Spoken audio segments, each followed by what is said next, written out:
इस वीडियो में हम लीगल एनवायरनमेंट ऑफ बिजनेस जो MBA सेमेस्टर 4 का एक कोर सब्जेक्ट है, कोर मतलब सारे बच्चे इस सब्जेक्ट को पढ़ते हैं, इसका हम PYQ डिस्कस करेंगे।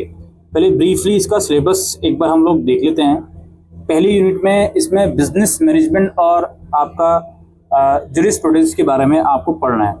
इसमें आप फिलोसफिकल फाउंडेशन और प्रैक्टिकल एप्लीकेशन पढ़ोगे, जैसे आप लोगों का जूरिस्प्रूडेंस का बिजनेस मैनेजमेंट में क्या सिग्निफिकेंस है, इसे आप पढ़ने वाले हो।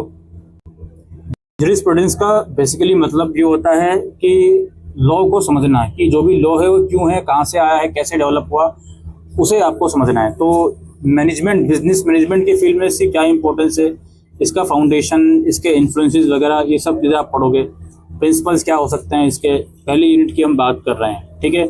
और बिजनेस डिसीजन मेकिंग और लीगल फिलोसफी क्या क्या हो सकता है, ये सब चीज़ें आप पढ़ोगे। अगली यूनिट में कुछ एलिमेंट है मर्सेंटाइल लॉ के, जिसमें इंडियन कॉन्ट्रैक्ट एक्ट के बारे में आप पढ़ोगे। इसके कुछ अलग अलग क्लासिफिकेशंस हैं, ठीक है, अलग अलग इसके प्रोविजंस हैं जो आप पढ़ने वाले हो। सेल्स ऑफ गुड्स एक्ट को थोड़ा सा आप डिटेल में पढ़ोगे, इसमें भी अलग अलग प्रोविजंस हैं। और नेगोशिएबल इंस्ट्रूमेंट एक्ट है, ये आप पढ़ने वाले हो। कंपनीज एक्ट 2013 को आप डिटेल में पढ़ोगे, इसके अंदर भी अलग अलग चीज़ें हैं।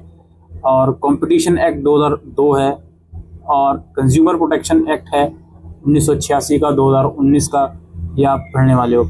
अगली यूनिट है आपकी बैंकिंग एंड इंश्योरेंस लॉ। इसमें बैंकिंग रेगुलेशन एक्ट 1949 है, इंश्योरेंस एक्ट 1939 है, जो कि अमेंड हुआ 2015 में। उसकी सारी रूल्स एंड रेगुलेशन प्रोसेस वगैरह आप इसमें पढ़ने वाले हो।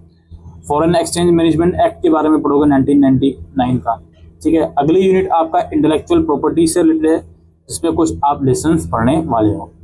ये ब्रीफ सा सिलेबस है। आइए चलते हैं इसके PYQ। Paper as usual 70 number का आने वाला है। इस क्वेश्चन पेपर के 2 पार्ट हैं। पार्ट ए करना मैंडेटरी है और पार्ट बी में 6 क्वेश्चन होंगे, जिसमें से आपको कोई 4 करने हैं। 12.5 नंबर का एक क्वेश्चन रहने वाला है पार्ट बी का, ठीक है। यानी 50 नंबर बेसिकली पार्ट बी का हो गया, पार्ट ए 20 मार्क्स का हो गया। Part A as usual case study है जी। आइए समझते हैं इस केस स्टडी में क्या कहा जा रहा है। तो यहाँ पर एक ब्रांड है, फैशन ब्रांड, उसने एक चीज डिस्कवर करी कि उनका एक कॉम्पिटिटर है, चिक स्टाइल ही उसका नाम यहाँ पे लिखा हुआ है, स्पेलिंग अलग है। तो वो जो है सेम लोगो और सेम ब्रांड नेम यूज कर रहा है क्लोथिंग लाइन के लिए, जिसकी वजह से कंज्यूमर में कंफ्यूजन हो रही है, ठीक है। वो दो चीजें देखता है दोनों में से कौन सा रियल है, तो इसलिए कॉम्पिटिटिंग ब्रांड ऑपरेट्स कहाँ पे ऑपरेट कर रहा है, सेम मार्केट सेगमेंट में with overlapping product categories. What constitute distinctive similarly and what are the remedies available to chic style? तो ये पूछे जा रहा है कि जब ये सिचुएशन हो गई है तो इसके संदर्भ में बताइए कि कौन कौन सी जो रेमेडीज हैं वो अवेलेबल है चिक स्टाइल के लिए, ठीक है। उसके बाद बी पार्ट है जी, Meditech develop an AI powered cardiac diagnostic device and seeks patent protection to prevent generic copying, ठीक है भाई। डिवाइस बना लिया उन्होंने और चाहते हैं कि कोई कॉपी ना करे इसको, तो उसके लिए पेटेंट प्रोटेक्शन चाहते हैं। क्या डिवाइस मीट पेटेंटेबिलिटी क्राइटेरिया, जो डिवाइस बनाया उन्होंने, क्या इसके लिए पेटेंट वगैरह ले सकते हैं। What is the term of patent protection, इसके टर्म्स क्या है वो बताइए आप। और what legal action can Meditech take if a competitor launch a similar version, अगर इससे कॉम्पिटिटर ने सिमिलर वर्जन लॉन्च करे तो क्या ये एक्शन ले सकते हैं। फिर है mister A purchase a premium smartphone from Tech Gadget Limited for 75,000 within 15 days.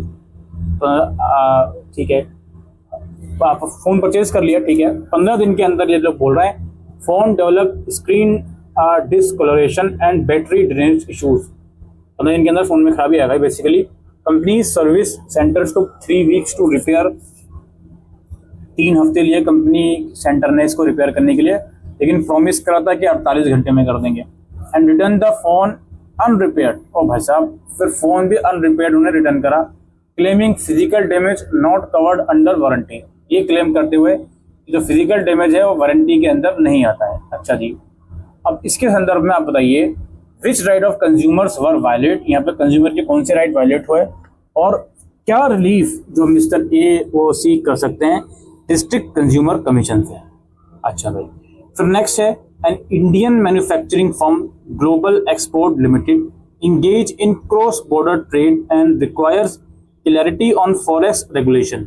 एक इंडियन मैन्युफैक्चरर फर्म है जो क्रॉस बॉर्डर ट्रेड में इंगेज करते हैं और उनको क्लैरिफिकेशन चाहिए फॉरेक्स रेगुलेशंस पर।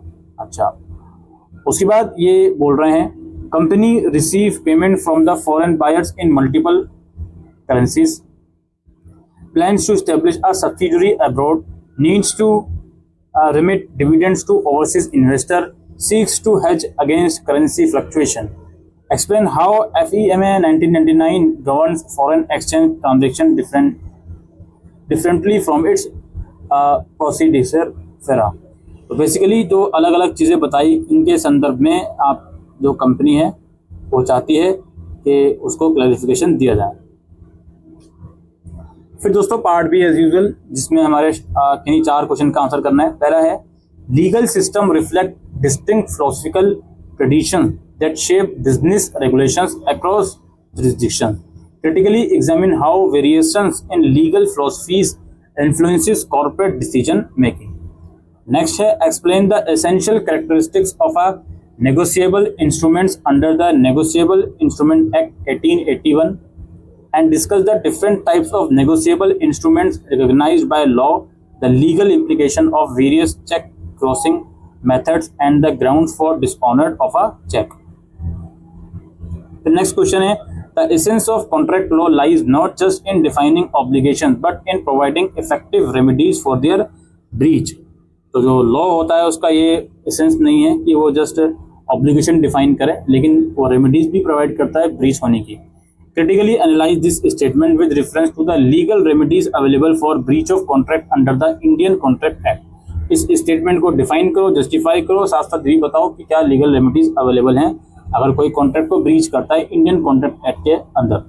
फिर है what do you understand by the term independent director, briefly discuss the appointment and qualification to be an independent director and as laid down under the companies act. तो independent director का question है, क्या होता है ये, इससे आप क्या समझते हो और इसकी अपॉइंटमेंट और क्वालिफिकेशन के जो भी प्रोविजंस है वो भी आपको बताने हैं। और दोस्तों critically evaluate the role and effectiveness of the insurance regulatory and development authority of India. तो इसके बारे में बताना है, इनका क्या रोल है, क्या इफेक्टिवनेस है in protecting policy holder interest while ensuring the financial stability of insurance company. तो किस तरीके से ये जो रेगुलेटरी बॉडी है ये पॉलिसी होल्डर का इंटरेस्ट प्रोटेक्ट करती है और साथ साथ इस बात का भी ध्यान रखती है जो इंश्योरेंस कंपनी है वो फाइनेंशियली स्टेबल रह सकें। Discuss its regulatory powers, policyholder protection mechanisms, financial governance framework and ability to address contemporary challenges in the insurance sector. तो ये सारे जो इसके यू कैन से फीचर्स हैं ये आपको बताने हैं। फिर lastly a buyer purchase a refrigerator from a dealer which stop working after 3 days। Fridge खरीदा 3 दिन के बाद काम करना बंद कर दिया। डीलर रिफ्यूज टू रिफंड और replace it, claiming the buyer should have check the product at the time of purchase. ओहो, discuss whether this case falls under employed condition under the sales of goods act, what are the rights of buyer in such a situation and the remedies available if the seller fails to comply. तो भाई seller ने कहा कि आपने check करके क्यों नहीं ली उसी टाइम पर, तो इसके संदर्भ में आपको बताना है कि ये केस जो है एम्प्लॉयड कंडीशन के अंदर आ रहा है या आपको ये बताना है कि बायर की क्या राइट है इस सिचुएशन में और क्या रेमेडीज अवेलेबल है अगर सेलर इसमें फेल होता है तो। ठीक है जी, तो ये तो दोस्तों PYQ और एग्जामिनेशन पैटर्न आपका लीगल इन्वायरमेंट ऑफ बिजनेस का MBA सेमेस्टर 4 का। Thank you.